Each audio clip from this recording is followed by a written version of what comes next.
Hello students, this is Brock Skaggs. I'm going to make this video here as a demonstration of some basic part modeling concepts inside of SolidWorks. And so one thing you can do is obviously watch the video and see how I'm going to model this bearing mount part. You can see I've got some initial geometry here, as well as if I go to sheet 2, some changes that need to be made. And so one thing I'm going to use this video for is for those of you that are studying to take the CSWA exam. And a lot of their parts, you basically build a part and then you answer some questions, then you make some changes to the part, and then answer some more questions on that revised geometry there. And so one thing you could do with this is basically pause YouTube here and show the video at this point, model it in this configuration, and then go File, Save As, or create another configuration of your part and make the necessary changes here, and kind of use this as a practice problem there, because I will post the part file out there. You'll have the mass properties that you can then check yourself on. And so with that being said, let's go ahead and hop right into SolidWorks and see what we can get done here.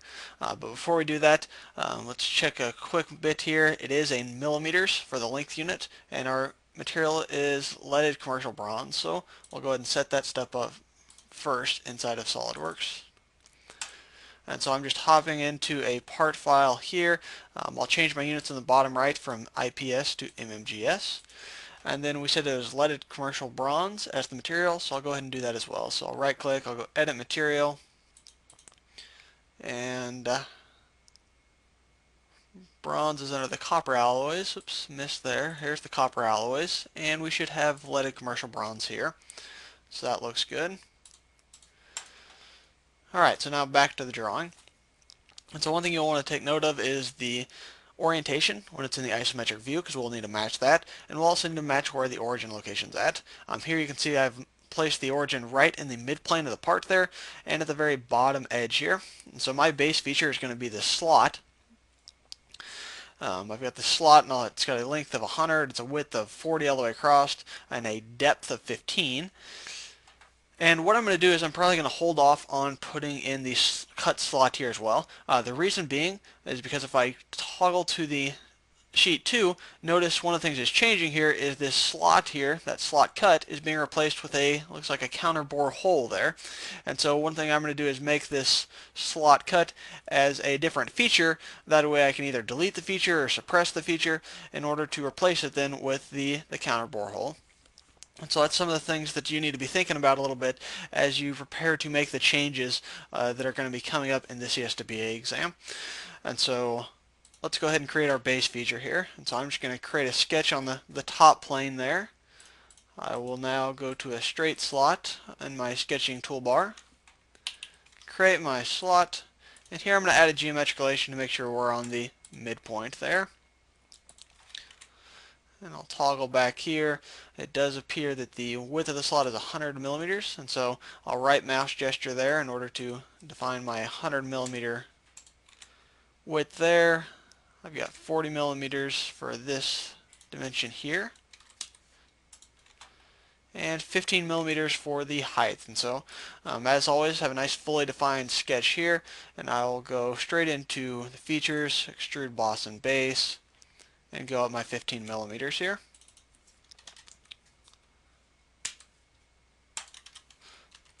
And I'll put it in isometric view. And so one thing we can already check here is in the isometric view we're getting close, right? You can see the orientation of that slot is correct, but also we can check the origin placement, and the origin is right here. And so one thing you can do, of course, is go up to View and go down to Origins to show the origin always there, and so that way you can continually check to make sure you've got everything going in the right direction. And so with this, I'm going to go ahead and create the top portion first, and then I'll create the cutouts here. And so for this top portion in the middle, basically I can make a sketch right on the front face here. I think it'll also be the front plane, and I'll sketch the two vertical lines, the circular arc here, and I'll extrude it back the depth here. One thing I can also do is incorporate the hole, the smaller hole here, which has a diameter of 25 and is through hull, because that's not changing in either of these, or when I go to the configuration A there. And so I'm going to go ahead and put that in here to save me a feature. So I'll go Sketch on the front plane. I'll start off with the outer arc here. draw my lines vertically downward, connected at the bottom, so I'm going to have a nice closed area here. And I'll go ahead and trim off the middle portion. One thing I do know is this thing is centered on the origin, so I'll just make that vertical constraint that you see me do there. And now I can start putting in some dimensions. And so it looks like the height of the center point of that needs to be 50 millimeters above the bottom. So 50 millimeters here. The arc has a radius of 25, and so 25 here.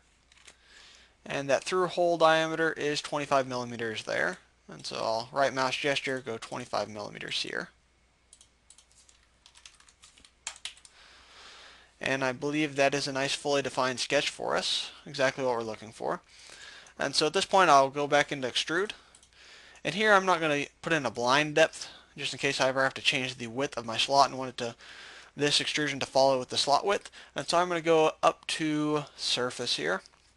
And the surface I'm going to select is this surface right here. And so now it's always going to be tied together for me. Alright, and then again checking my ISO really quickly. It looks like I'm in the right spot. So let's go ahead and create the bigger hole here. And so the bigger hole that's not through all here, you can see from the note in the front view, it's a diameter of 40 and a depth of 25, and it's going to be right concentric with the smaller hole. And so I'll just get right back on this front face, make a sketch, get a circle tool going. Here I woke up the center of the circle so I could make sure that I get the coincident geometric relation there to define the location of the center point. And we said it had a diameter of 40 from the drawing here. So we're in good shape. Now we just need a cut extrude it to a depth of 25. And so I'll go to features, I'll go cut extrude now. That sketch was already active, so it comes right into my cut extrude, and I'll enter my 25 millimeter depth here to get that feature made. At this point, let's go ahead and put the chamfer in, 2 by 24 or 2 by 45 degrees, excuse me. So 2 millimeters and 45 degrees to find the chamfer, and it's right on this edge right here. So I'll go to chamfer. I already had the edge pre-selected, so it already brings that into the chamfer command. And the default is 10 millimeters, which is not the correct size, so I'll change that to 2. And it's already at 45 degrees, which looks good. You can see the preview there, and that matches the drawing, so I'll go ahead and accept that. So that is looking good there. And then what do we have here? The slot cuts. And so I should be able to do that. One thing I can do is get on the top plane and make a sketch there for my slot cuts. And you can see it appears that this point right here, which is the center of this circular arc as part of the slot cut, is concentric with the outer arc here of my first slot that was my extrusion there. And so that'll help me define the position of that slot. And so again, I'm just going to go to straight slot again right inside of the sketching menu. Here I'm waking up the center point of the circle just by hovering over that circular arc. And now I can grab the center point of that circle and use that to define my slot. And so it's 15 millimeters for the length here, 10 millimeters for the width. And I have a nice fully defined sketch. There are 2 of them. Everything is symmetric about the midplane, so let's use a mirror feature. Before I do the mirror, I'm going to create a center line here right at the axis right in the middle of the part here, and then I'll use this as a reference for my mirror entities. And so I can go right into mirror entities, entities to mirrors first, and so I will select my slot. I want to mirror about this line right here, which is right in the middle of the part. And I'll accept that, and I've got both of my slots ready to go through an extrude cut here. And so I'm still inside of the sketch. I'll just go straight into my extrude cut. I want to flip the direction, and I'm going to link it to up to next here. And so that way it'll keep coming up to it hits the next surface there. And I'll accept that. And I believe we have arrived at our finished geometry here for the default part itself. And so everything's looking good there. I'll go ahead and name this part. Which was it? It was the bearing mount. Let's put it on the desktop for now.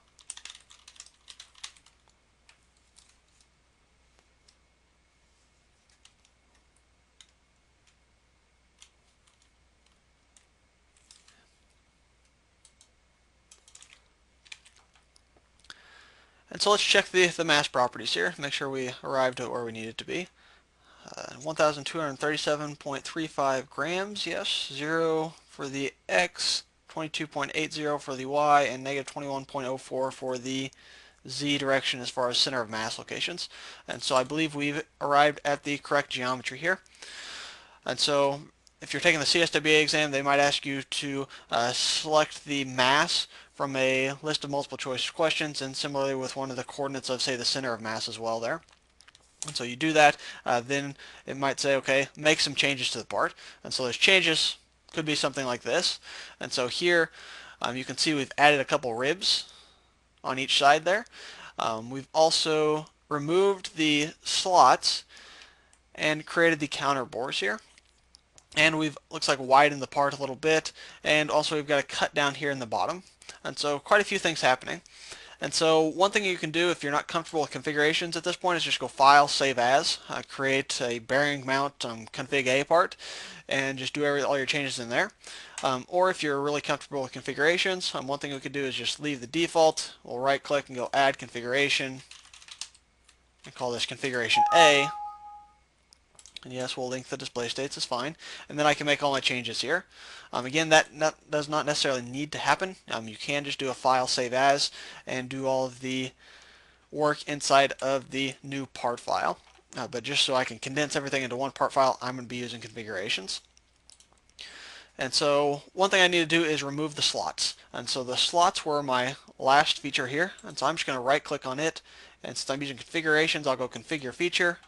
And then I will suppress that feature inside of config A, which suppresses them in config A and leaves them in the default.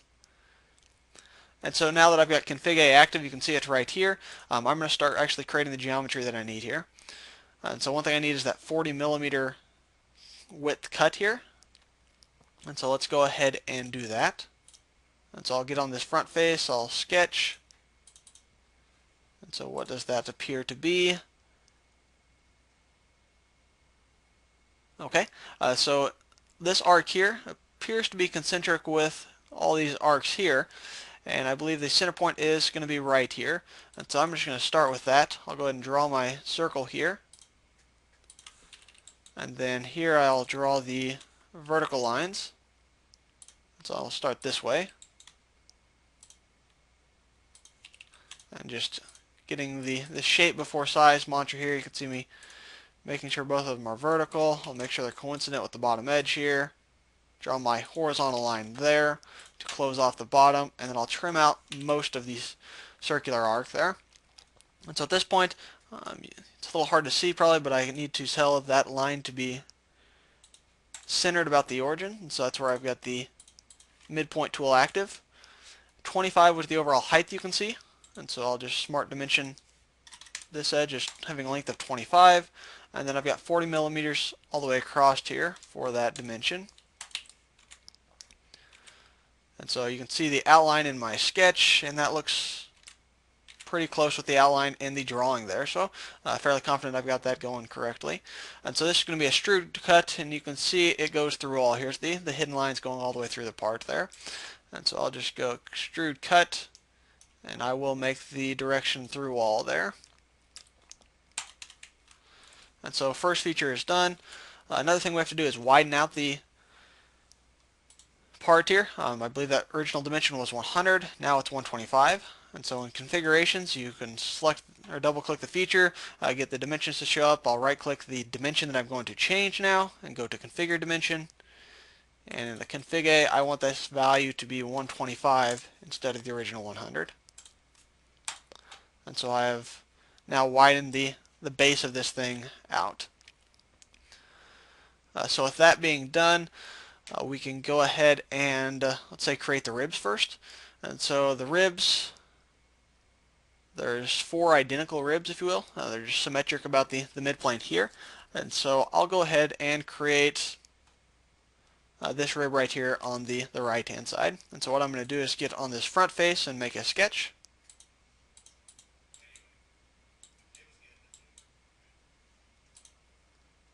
Here I'll draw my line feature here.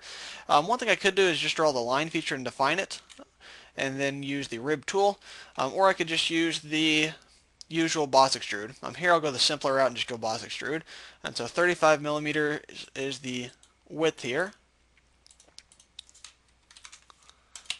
And I've arrived at a fully defined sketch. One thing you'll see that I've got the height of it tied to right even or right horizontal with the center point of the circle, the hole here. It's also the point where this vertical line becomes tangent with that arc, is how I'm defining the center point. Not the center point, excuse me, the vertical point of that line. And so here I'll just go ahead and fill this in with a couple line segments. Again, if you're using the rib tool, you basically don't need that horizontal and vertical line. You should be able to just do it with the single line that's angled there. But here I'll just go with the simple boss extrude. You can see it's 5 and it's typical thickness, so all 4 of those have a thickness of 5.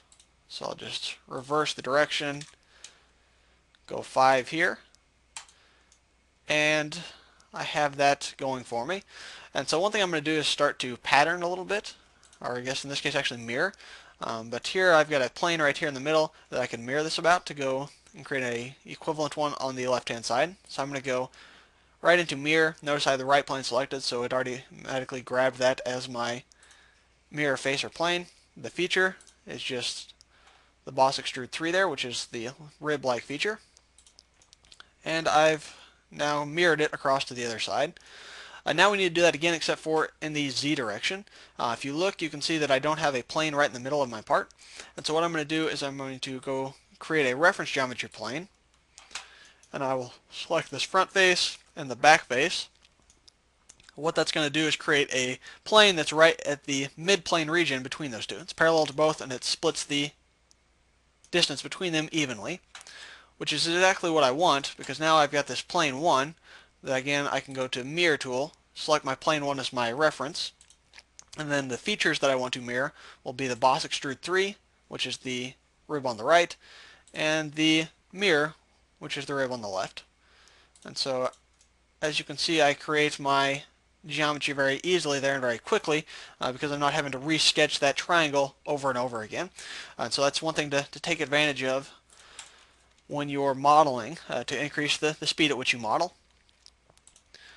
And so the last thing we have is the holes. And so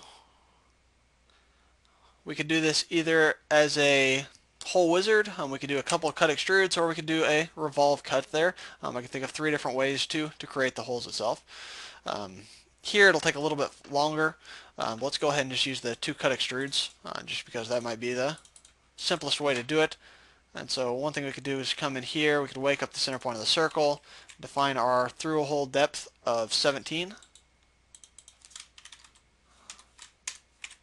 Excuse me, 17 is only down 5, so we'll just take that and go down 5. Here's our 17 millimeter diameter. We can go down, we can cut extrude that. We can only go 5 for the depth, and then we've got 10 as the through hole. And so I'll create a sketch again through, selecting that face.